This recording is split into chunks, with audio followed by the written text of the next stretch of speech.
Բարև իմ շատ սիրելի հայրենակից, Արմատ մեդիայի եթերում Ադրբեջանի կուլիսներ հերթական հաղորդաշարն է։ Այսօրվա թեման արդեն իսկ ասված է վերնագրի մեջ։ Ինչի է պատրաստվում Բաքուն։ Վերջին ամիսներին Ադրբեջանը ակտիվացել է 3 հիմնական ուղղությամբ՝ ռազմական, քաղաքական եւ տեղեկատվական։ Եկեք սառը գլխով դատենք այս ուղղությունները եւ հասկանանք, արդյոք Ադրբեջանը գնում է խաղաղության, թե այլ ուղղությամբ։ Եթե Ադրբեջանը պատերազմում հաղթել է, ապա ինչու է շարունակում զինվել։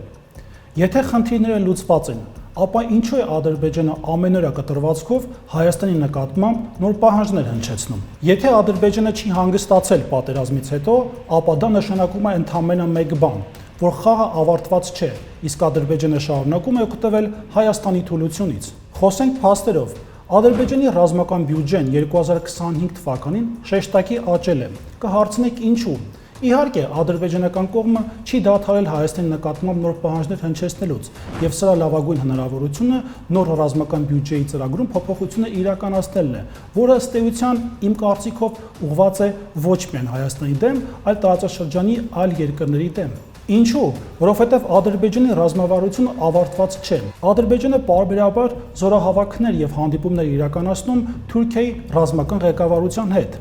Այդ թվում նաև տեխնոլոգիական հնարավորություններ իր զարգացնում է Իսրայելի հետ։ Սրանք ոչ թե պաշտպանողական գործընթացներ են, այլ նախ եւ առաջ իրենից ներկայացնում են հարձակողական ուղղություններ։ Եվ իհարկե Ադրբեջանը երբ խոսում է խաղաղության մասին, դժվար է պատկերացնել արդյոք զենքով հնարավոր է խաղաղություն ունենալ հարևան երկրի հետ։ Իմ կարծիքով Բաքվի այս գործողությունները նպատակ ունեն ոչ թե երբ պատերազմ լինի ես պատրաստ լինեմ, այլ այս զենքի գնումներով փորձեմ ճնշում իրականացնել Հայաստանի վրա, որպեսզի մաքսիմալը պոկեմ իմ քաղաքական արտաքին հնարավորություններից։ Այսինքն Բաքուն ի սկզբանե ցույց է տալիս իր ռազմական հնարավորությունները այդպիսով ճնշում գործադրելով Հայաստանի վրա։ Տեղեկատվական հարթակում Ադրբեջանը շարունակում է իր կեղծ քարոզությունը Հայաստանի դեմ։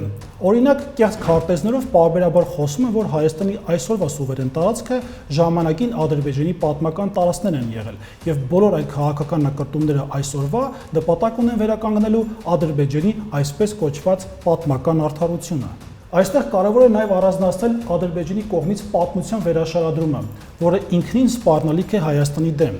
Բաքուն պարբերաբար իր պատմական գրքերում փորձում է հայերին ներկայացնել որպես երկվոր ազգ եւ այդպիսով իր միջազգային լոբինգում իրականացվող գործողությունները արդարացնելով ներկայացնել, որ Հայաստանի Հանրապետությունը առհասարակ կամ հայերը այս տարածաշրջանում գոյություն չեն ունեցել։ Ուստի այս գործողություններով Բաքուն առաջի հերթին ոչ թե փորձում է իր կողմից առաջ մղել խաղաղության օրակարգը, այլ Հայաստանի հաշվին իրականացնել այդ այսպես կոչված խաղաղությունը։ Այս գործողությունները Ադրբեջանի կողմից նախապատրաստական աշխատանք է։ Պետությունը նախ եւ առաջ ստեղծում է նարատիվ, որը հետագայում մշակվում է քաղաքական ուղղություններով եւ վերածվում պահանջատիրության։ Պետք է մի բան հասկանալ, որ Ադրբեջանը միամիտ չէ եւ յուրաքանչյուր գործողություն իրականացվում է կոնկրետ հաշվարկով։ Երբ մի պետություն երկարաժամկետ ծրագիր ունի, այստեղ ամենավտանգավորը ոչ թե ռազմականացումն է, այլ հակառակորդ պետության, տվյալ դեպքում Հայաստանի անուշադրությունը։ Իսկ մերօրյա անուշադրությունը քաղաքական դաշտում իմ կարծիքով ոչ թե պատահական է, այլ լավ էլ մտածված։ Թվարկված այս երկու խնդիրները ինքնաբերաբար հարց են առաջացնում։ Արդյոք այսօրվա իշխանությունները չեն նկատում տարածաշրջանում կատարվելիքը։ Դժվար թե։ Ցես հետո ես Ադրբեջանի հարցերով փորձագետ եւ միջազգայնագետ Կարնիկ Դավթյանս լավ եղեք, կհանդիպենք։